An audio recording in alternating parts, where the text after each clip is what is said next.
Hello everyone, welcome back to our channel Ideo 7 Architects. My name is Omkar. In this video, we will see my second semester architectural construction drawing work. Basically, in the second semester, we study about the types of arches construction drawings, doors and window. Let's start with the first sheet, which is types of arches, where we draw sketches of the arches. The first arch is a semicircular arch with the center of the arch is on the springing line and at the center. Second arch is a segmental arch where the center of this arch is below the springing line but on the center line. Okay. Third arch is a flat arch where as the name of the arch is a flat. This is a arch. This arch is a basically flat as a frame or lintel. Okay, next arch is a semi-elliptical arch where this arch require a two center on the springing line in equal distance from the center line. Okay, as a name as a semi-elliptical is a half part of the elliptical shape of arch. Next is relieving arch. This arch has two types. The first is a depend on the material. The first is a wooden lintel arch, and this is again second is a stone or brick arch, brick lintel arch, where the center of this arch is on the center line but below the springing line. Now on the second sheet we have the five arches, where the first is a stilted arch. Basically in this arch we require the height of the arch, that's why provide the 300 mm stilt over here and the wall. Okay, next arch is a horseshoe arch.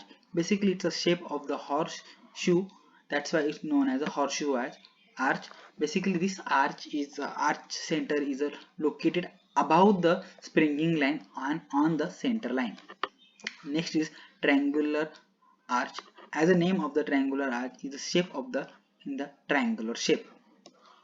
Next is corbel arch, where the stones and or bricks placed as it is, like in the shapes. That's why it's known as a corbel arch. Next arch is an inverted arch, where it's basically segmented or semicircular arch which is placed inverted in shape. That's why it's known as an inverted arch. Basically, this type of arch is very used in the bridges. Now, talking about the third sheet is basically the pointed arch or Gothic arches. Basically, Gothic arches has three types. The first is the equilateral stone or equilateral pointed arch. The center of this arches is located on the springing line but at the end. Okay, that's why it's known as the equilateral. Basically it's a required equilateral triangle over here and they make the equilateral arch. Second is the lancet arch. Basically it's an acute arch. Basically in this arch the center of this arch is outside of the springing line, that's why it's known as a lancet arch. And third is a drop arch. Basically it's a obtuse arch and the center of this arch is inside the springing line, on the springing line, basically inside the wall. Okay, now talking about the fourth sheet. In this sheet we have a three arch. The first is Florentine arch, which has a three center arch. The center one is on the center line and the springing line. This center draw the intrados of this arch, and the center 2 and center 3 is draw the extrados of this arch. This Florentine arch is mostly used in the Europe country. Okay, next arch is a drop arch. It has also again a three center, where the first center is on the springing line and the center line as well, and it draw this intrados, and the center 2 and center 3 draw by extrados.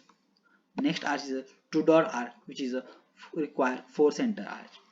Basically it span is divided into or 1:4 in division, and the draw the center draw the parallel line to the center line, and the require the centers, which were draw the center 1, center 2, center 3 and center 4, where they draw the intradoors and extradoors of the arch.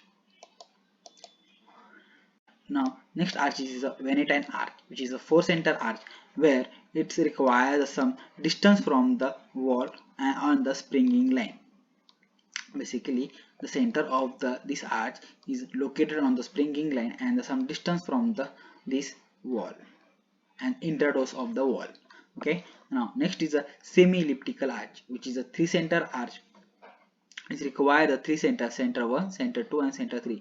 Basically center 1 and center 2 draw this type, this greenery part, and the center 2 is draw this side of the arch, and center 3 draw by the middle span of this arch. Okay, next is a semi-elliptical arch again. Basically it's a 5 center arch where the center 1, center 2 draw this type, this side of the arch, center 3, center 4, this is this area, center 5 draw this part of the arch.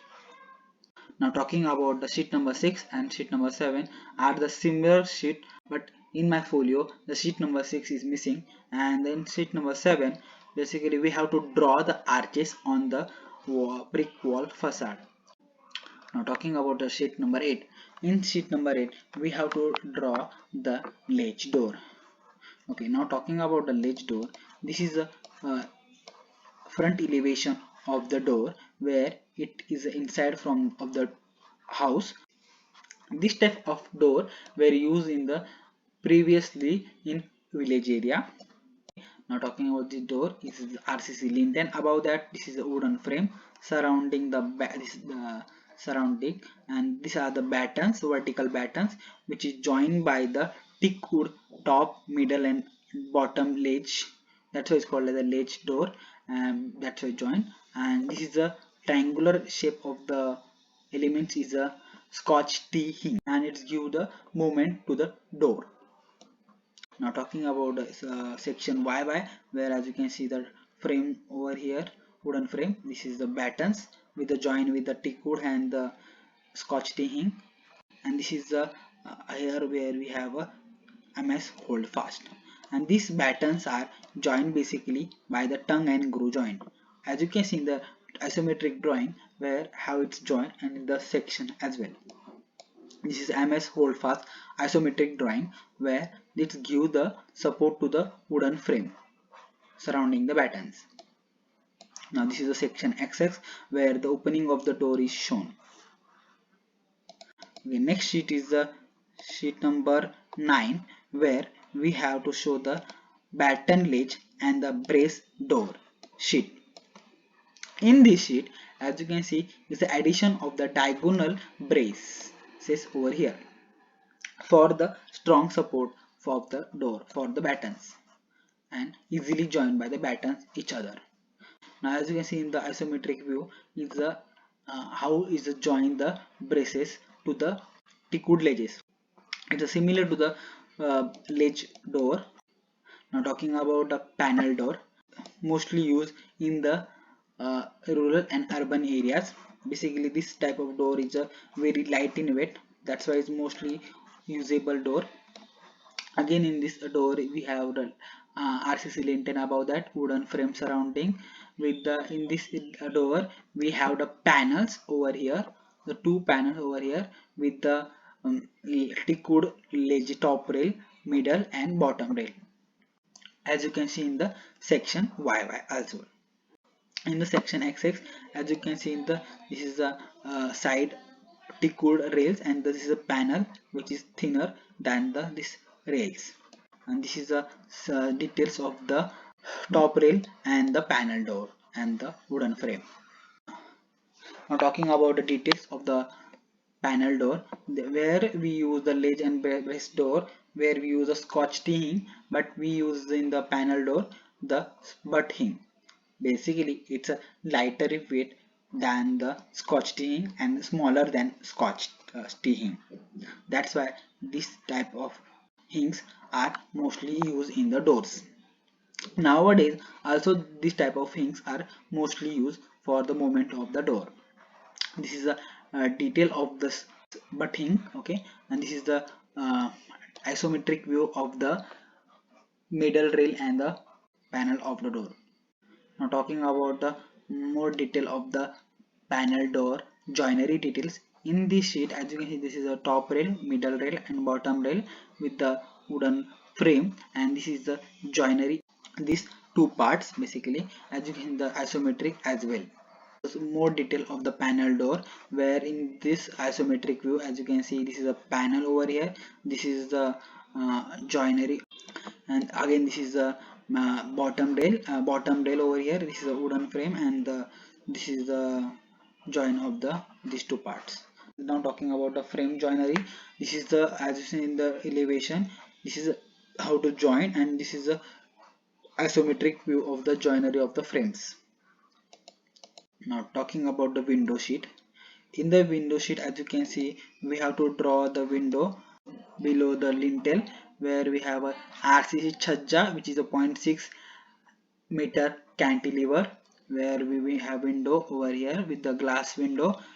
Okay, small part and a bigger part. This window is open like this only, and this window is open like this. And these are some section joinery details of the window sheet, where we have the glass panel and the wooden. Talking about the detail of the window sheet, in this, as you can see, this is a RCC chhajja with the drip mold over here, which is a 0.6 meter cantilever, and this is a below of the window, where we have a details. This is a window, this is the detail of the window at the below, and this is a section at the window of the joinery of the glass panel and the remaining to the wall. This is isometric view of the chhajja. That's it for the this second semester architectural construction drawing. In this semester we done that much work in the construction drawings.